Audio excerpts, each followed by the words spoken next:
Hello दोस्तों, welcome back to Hindi वार्ता साहित्य चैनल में आपका स्वागत है। तो आज हम वर्ण के बारे में पढ़ेंगे। कौन से स्पर्श व्यंजन हैं, अंतस्थ हैं, ऊष्म हैं, ठीक है, आगत ध्वनियाँ कौन सी होती हैं, इन सभी के बारे में आज हम इस वीडियो में डिस्कस करने वाले हैं। बहुत ही इंपॉर्टेंट होने वाला है ये, यकीन मानिए आपके आने वाले हर एग्ज़ाम के लिए क्वेश्चन बहुत ही महत्वपूर्ण होने वाले हैं। तो चलिए जल्दी से वीडियो को शुरू करते हैं। क्वेश्चन नंबर 29 है हमारे पास, हिंदी में द्विगुण व्यंजनों की संख्या कितनी होती है। देखिए, द्विगुण व्यंजनों की अगर बात करें तो ये हमारे पास 2 आते हैं, ठीक है। तो आपका ऑप्शन ए बिल्कुल सही हो जाएगा। ये कौन से होते हैं, ड, ठीक है, और ये था आपका ढ, ठीक है, ड और ढ। इन्हीं को जो है आप उत्क्षिप्त व्यंजन भी इनको कहते हैं आप, जैसे है ना ड और ढ, ठीक है। इन दोनों के नीचे क्या होती है, बिंदी लगी होती है ना।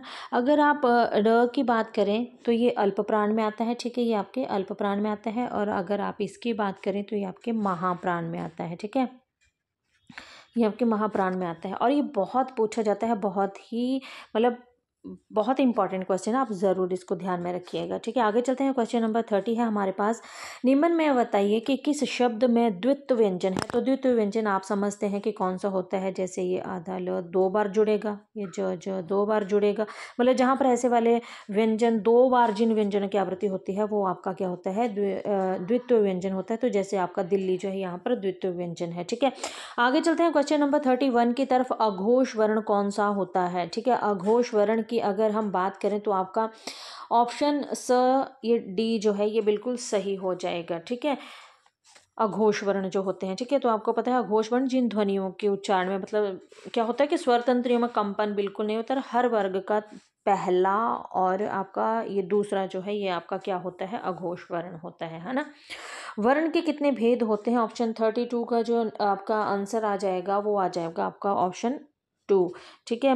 ये ऑप्शन बी जो है वो बिल्कुल सही हो जाएगा। वर्ण के 2 भेद होते हैं, कौन कौन से होते हैं तो वो भी हम समझते हैं कि ये होते हैं आपके स्वर और व्यंजन, ठीक है। ये 2 होते हैं, स्वर आपको पता है 11 होते हैं, व्यंजन आपके 33 होते हैं, है ना। आगे चलते हैं। क्वेश्चन नंबर 33 है, ज्ञ वर्ण किन वर्णों के संयोग से बना है। तो आपको पता है ज्ञ जो है वो आपका ज और ज से बनता है ना।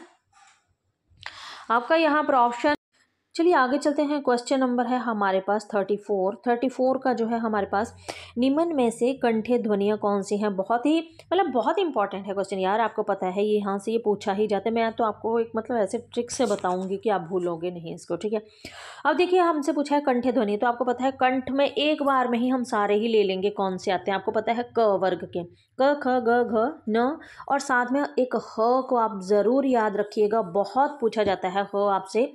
और हम इसी में ही कन्फ्यूज़ होते हैं कि ह किस में आता है, क्योंकि हम साथ में नहीं जोड़ के रखते हैं इसको, है ना। क ख ग घ न और एक आ गया आपका ह, ये आपके कंठ में ही आते हैं, क वर्ग में ही आते हैं, ठीक है। ये आपकी हैं क, ठीक है, कंठ में ही आपका आता है। साथ में आपके कंठे क वर्ग में और क्या आते हैं, अ, आ और अंग अह जो आते हैं, अ, आ, और ये आप इसको भी, इनको भी आप साथ में ही याद रखिए। सारे ही आपके जो आएंगे ये कंठे ध्वनियाँ ही आएंगी, बस इनको अगर आपने याद कर लिया, क ख ग घ न, है ना, ह आ, ठीक है, ह आ, है ना। इस तरह से अगर आप याद कर लेंगे तो आपके ये निकल जाएंगे, ठीक है।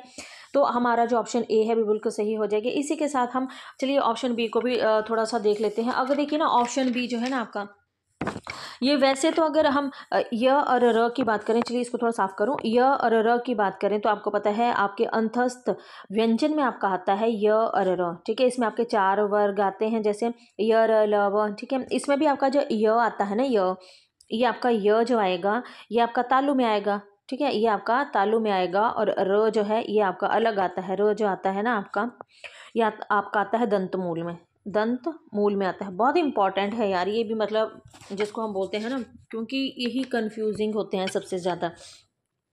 हमने पहले बात की कि यह जो है आपका ये तालु में आता है, ठीक है। अब तालु में जो आपके आते हैं ये आपके सारे ही च वर्ग में आते हैं। जो तालु है आपका ये सारा ही च वर्ग में ही आता है, ठीक है, च छ ज झ, ठीक है। और उसके साथ आप देखेंगे कि इसमें यह तो है ही नहीं है ना, तो मतलब इसलिए कन्फ्यूज़न होता है। तो आप याद रखिएगा च वर्ग में आपके जो आते हैं ना, वो आपका च वर्ग में जो आता है, एक तो आपका ये आ गया च छ ज छ न, य और साथ एक आपने श शलगम जो होता है उसको भी जोड़ लीजिए। बस आपके च वर्ग वाले सारे ही खत्म हो गए, यानी तालु वाले सारे ही खत्म हो गए। तो आप ऐसे ही बोल सकते हो कि तालु को आप ऐसे भी याद कर सकते हो, च छ ज झ न, तालु का यश बहुत है, तालु का यश बहुत है, च छ ज झ न, तालु का यश बहुत है। तालु का यश माने तालु, यश मैंने य और श, ठीक है। तो ये आपके आ गए इसमें तालु में, ठीक है। आगे चलते हैं ऑप्शन सी की तरफ, च और ज, ठीक है। अगर च और ज की बात करें तो ये आपके, मैंने अभी हमने ऊपर डिस्कस किया है, च और ज जो है तो ये आपके इसमें ही आते हैं, च वर्ग में, ठीक है। तो च से आपको पता ही च वर्ग में आएगा, तो इसमें हम क्या बोलते हैं, हमने बोला च छ ज झ न,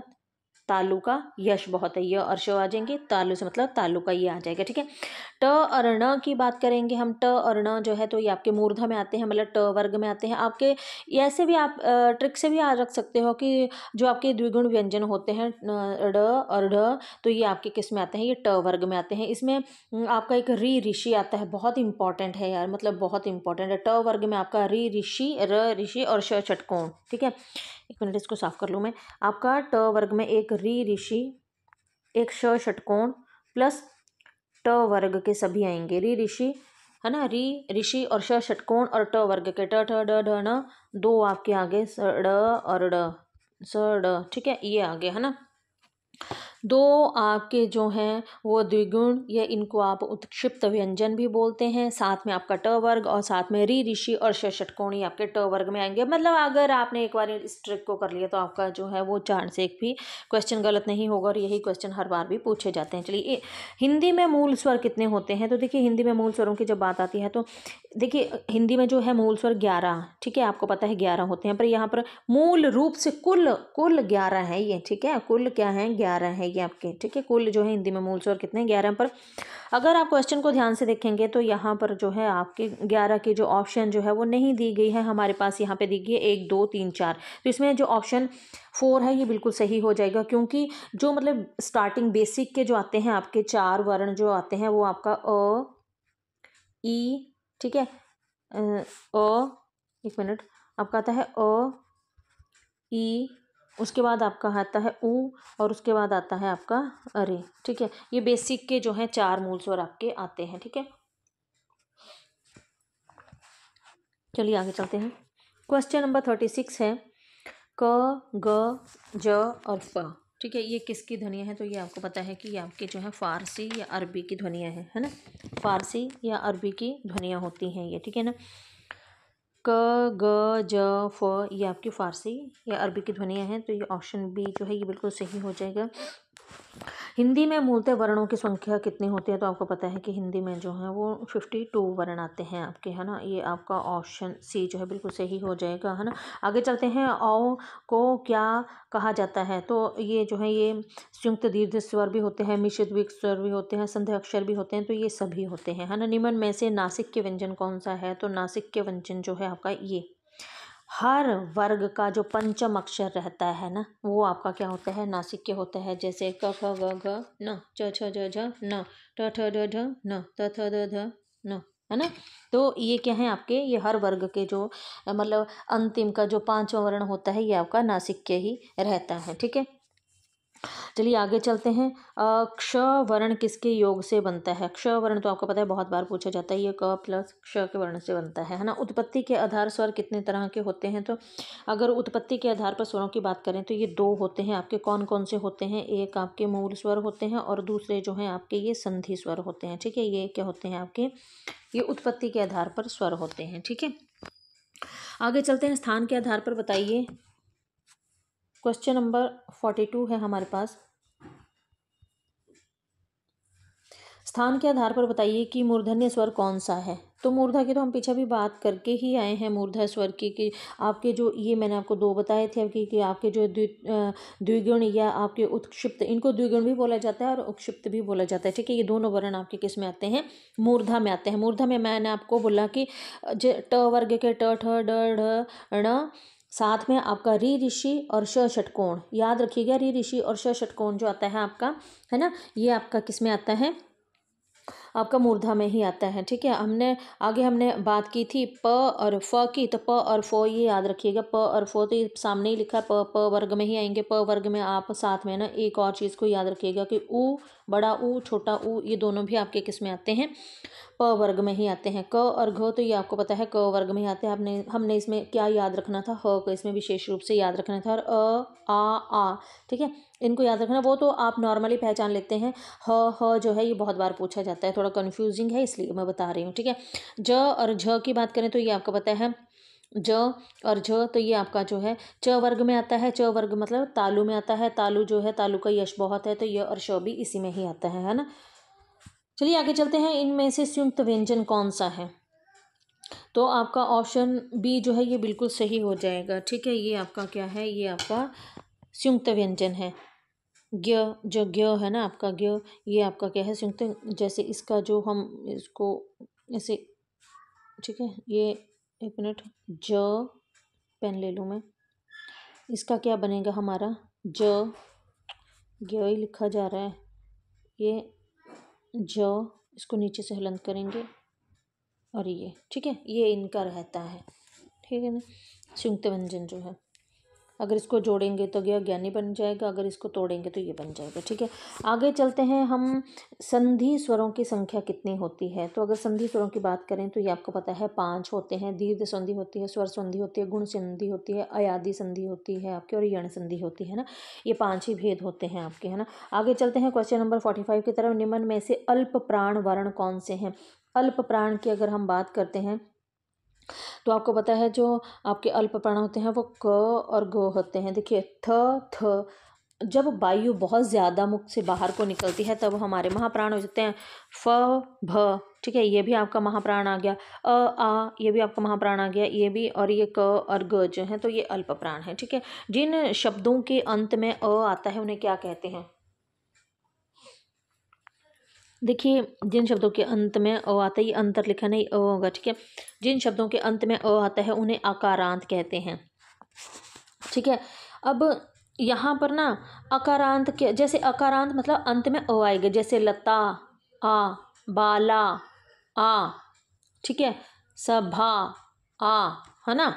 ये इनके अंत में क्या आ रहा है, इनके अंत में क्या आ रहा है, तो इनके अंत में जो है आपका वो जैसे आ, ये आ रहे हैं शब्द। ठीक है, उसके बाद हमने बोला था कि ये, चलिए अनुस्वार स्वर कौन से होते हैं ये भी देख लेते हैं। जैसे अनुस्वार, जैसे हर वर्ग का जो पंचम आता है ना आपका, वो आपका अनुस्वार रहता है। जैसे आपका ये न, है ना, ये इस तरह के मतलब जो पंचम वर्ग आएगा ना, हर वर्ग का जो 5वां अक्षर आता है, वर्ण आता है, सॉरी वर्ण आता है, वो आपका अनुस्वार रहता है। अयोग्य वहाँ तो मैं तो सिंपल से याद करती हूँ, है ना, अंगूर ऐसे बोल देती हूँ, अंगूर अंग आहा। ठीक है, तो मेरे को याद रहता है कि अयोग्य वहाँ।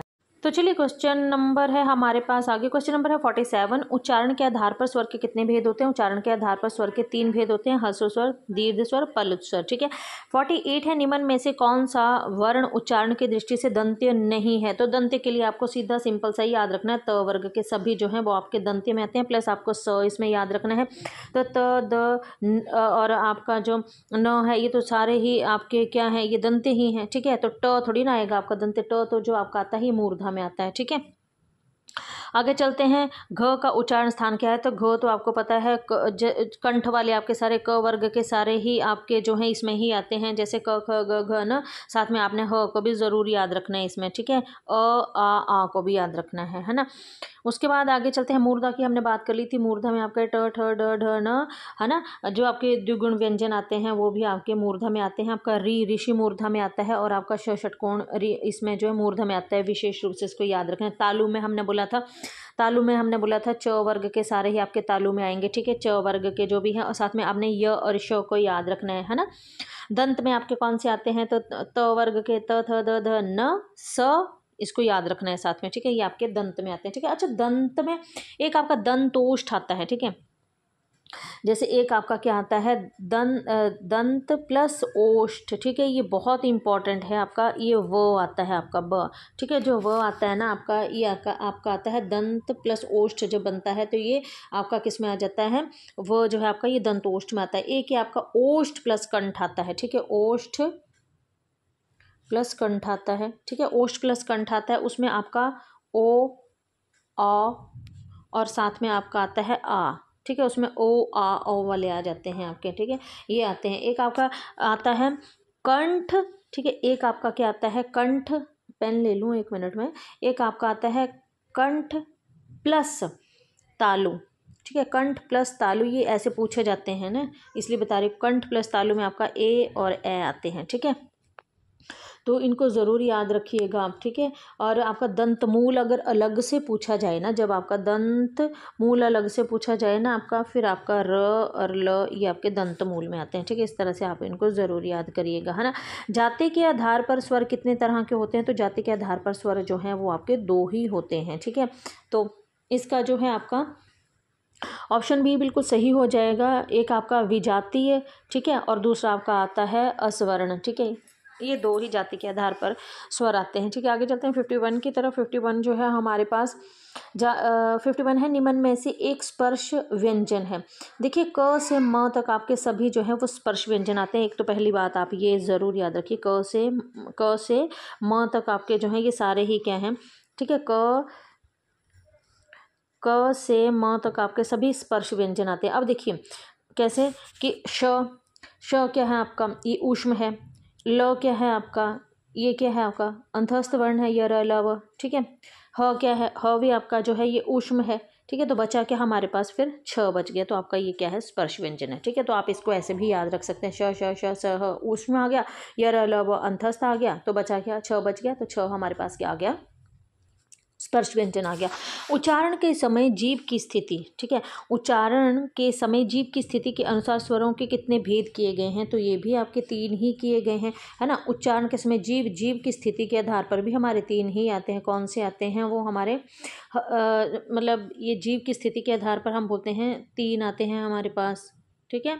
ये आते हैं आपके वही जो हमने पीछे डिस्कस किया था, आपका जो है एक ह्रस्व स्वर, दीर्घ स्वर और पलुत स्वर, ठीक है। ये जीभ के आधार पर, ये क्वेश्चन सेम नीचे का भी वही है, देखिए अब ये थोड़ा अलग है।